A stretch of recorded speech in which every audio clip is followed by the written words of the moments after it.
Hi, well, my name's Mary. I'm contributing editor here at Consequence. I'm so happy to be chatting with you today.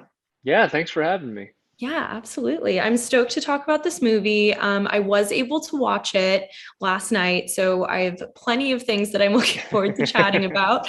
But I'd love to start with the fact that in addition to starring in this movie, you did executive produce it as well. So I would love to know what drew you to the story and what made you want to bring it to life.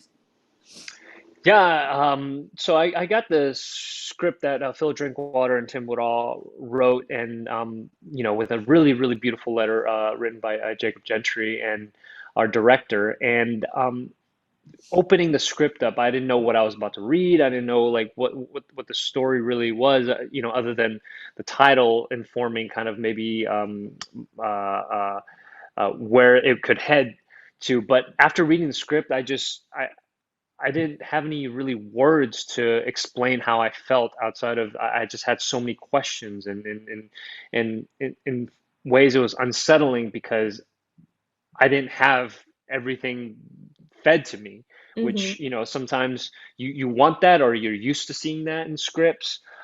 So I thought it was a very unique script that really stood out. And after talking to Jacob and you know being a fan of of his previous work, it was this kind of this marriage that really I was into exploring and then going on a deeper dive of the actual broadcast signal intrusions that did happen um, throughout the country, but specifically in Chicago, the Max Headroom incident. It was just eerie watching that and seeing that it hasn't been that happened in the 80s and it hasn't been solved to this day. No one knows why, no one knows how they did it.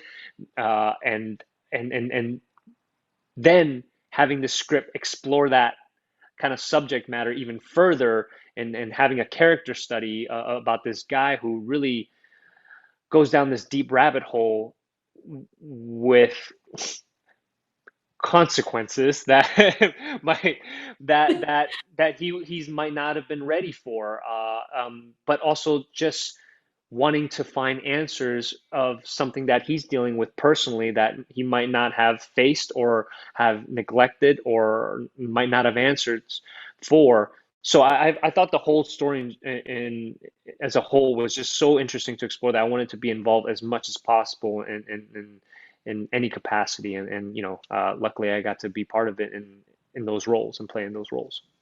Right. And I understand that the script has kind of gone through a couple different forms. It started out as a short film, and then obviously revisions happen when you bring something like that into a full length script. So, what did it kind of look like by the time it got to you?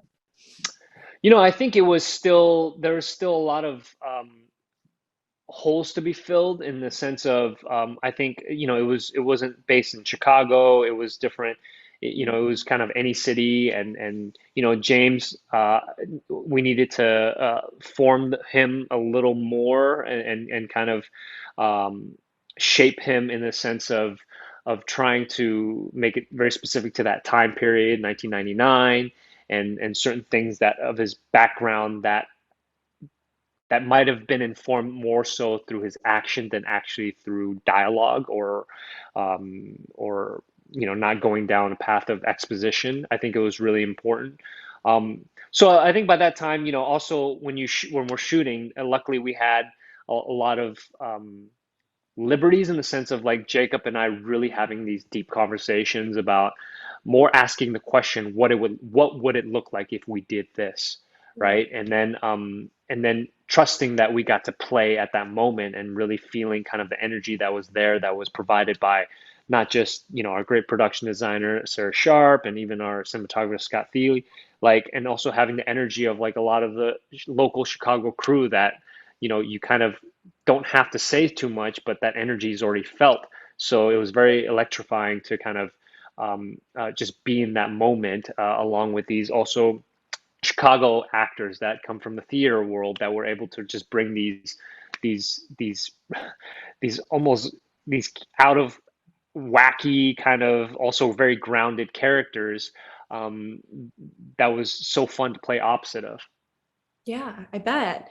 And this movie does, though, go to some pretty dark places, pretty different from some other stuff in your filmography or your past work. And so I would love to know how you kind of got into that headspace and how you approach this role.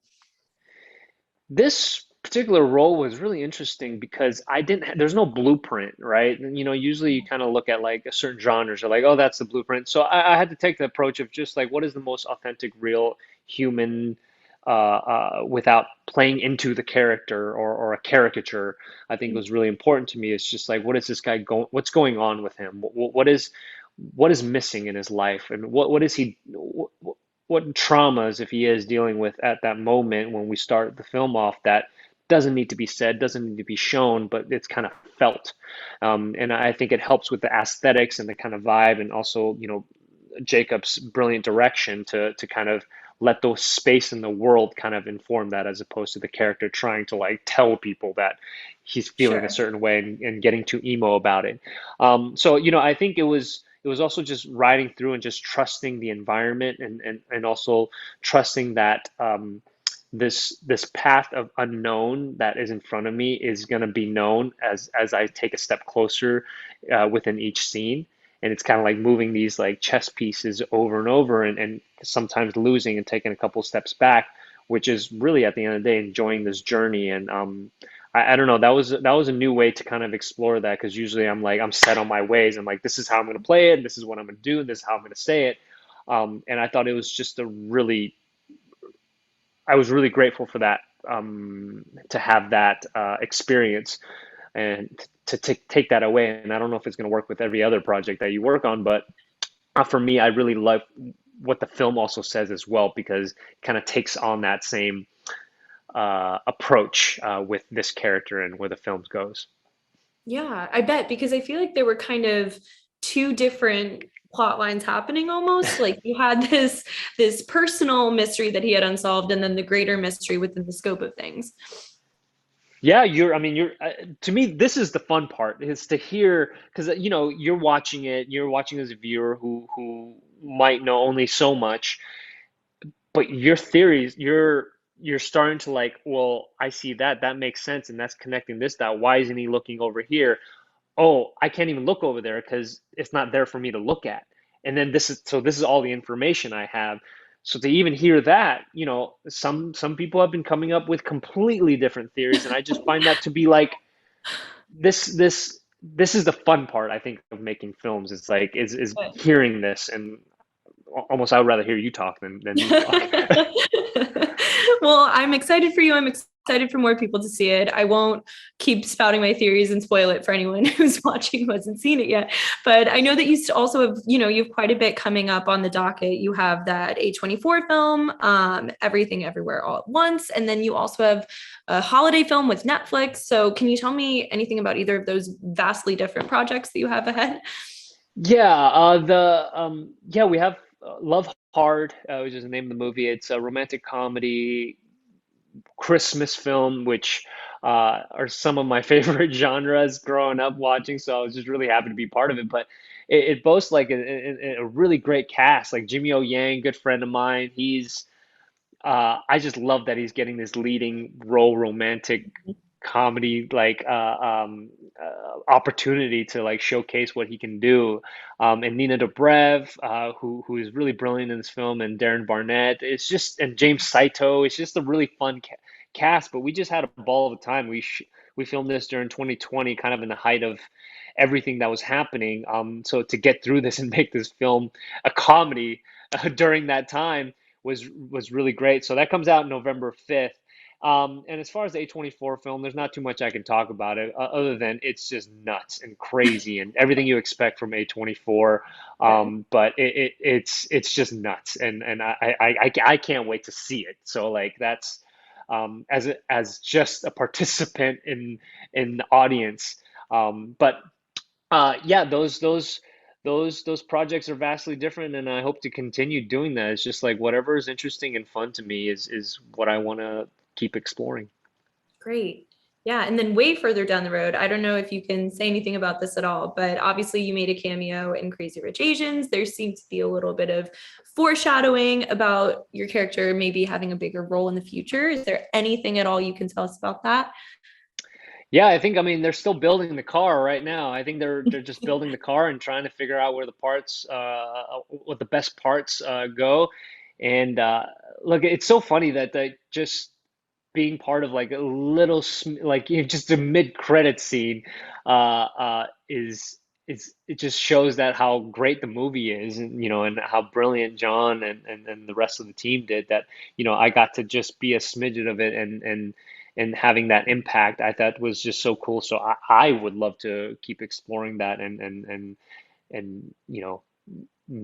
know what happens, and how they adapt from the book to screen. Yeah, rarely outside of Marvel movies do people theorize about a mid. Right? A romantic comedy. It's great. So It's power to wonderful. you for for getting people's wheels turning there.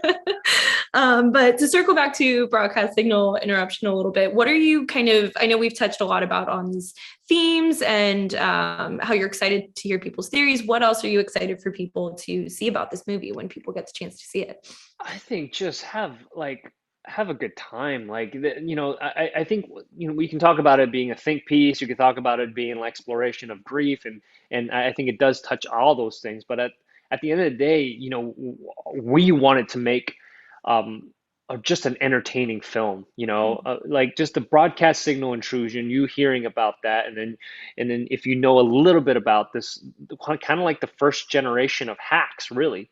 Mhm. And what we know of hacking is very different in our phones and our computers and all that stuff. But that was like kind of the first gen that took on this phenomenon that influenced certain films like V for Vendetta, all these like movies that like started using these like intrusions and like trying to get into people's screens.